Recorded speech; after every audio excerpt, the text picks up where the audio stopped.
നമസ്കാരം, media city news ടൈമിലേക്ക് സ്വാഗതം. കോട്ടപ്പടി പഞ്ചായത്തിലെ വടക്കുംഭാഗം പ്ലാച്ചേരിയിൽ സ്വകാര്യ വ്യക്തിയുടെ കിണറ്റിൽ കാട്ടാന വീണു.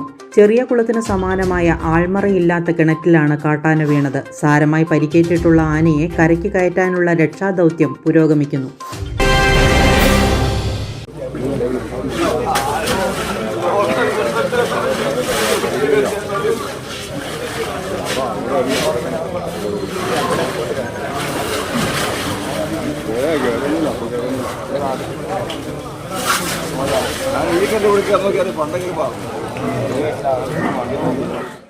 കോതമംഗലത്ത് കോട്ടപ്പടി പഞ്ചായത്തിലെ വടക്കുംഭാഗം പ്ലാച്ചേരിയിൽ സ്വകാര്യ വ്യക്തിയുടെ കിണറ്റിൽ വീണ കാട്ടാനയെ രക്ഷിക്കാനുള്ള ശ്രമം തുടരുന്നു. ഇക്കഴിഞ്ഞ രാത്രി 1:30 കൂലാഞ്ഞിൽ പത്രോസിന്റെ കൃഷിയിടത്തിലെ ആൾമറയില്ലാത്ത കിണറ്റിലാണ് കാട്ടാന വീണത്.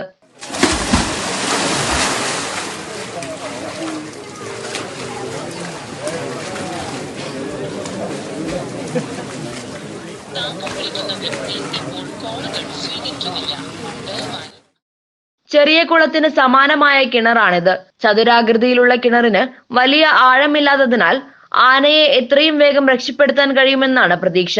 ആനയ്ക്ക് തനിയെ കയറിപ്പോകാനായില്ലെങ്കിൽ മണ്ണിടിച്ച് രക്ഷപ്പെടുത്തേണ്ടി വരുമെന്നാണ് അധികൃതരുടെ നിഗമനം. അതേസമയം ആനയെ മയക്കുവെടിവെച്ച് കൊണ്ടുപോകണമെന്ന ആവശ്യം നാട്ടുകാർ ഉന്നയിച്ചു. ജനവാസ മേഖല ആയതിനാൽ ആനയെ പുറത്തെത്തിക്കുന്നതോടെ പ്രശ്നങ്ങൾ സങ്കീർണമായി തുടരുമെന്ന് ആശങ്കയുമുണ്ട്. എങ്കിലും കിണറ്റിൽ വീണ കാട്ടാനയെ രക്ഷപ്പെടുത്താനുള്ള ശ്രമങ്ങൾ തുടരുകയാണ്.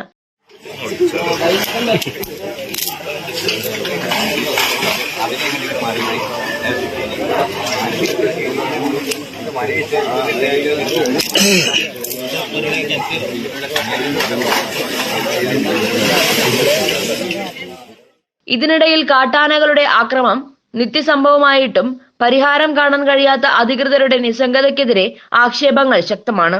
News desk, media city, Perumbavoor.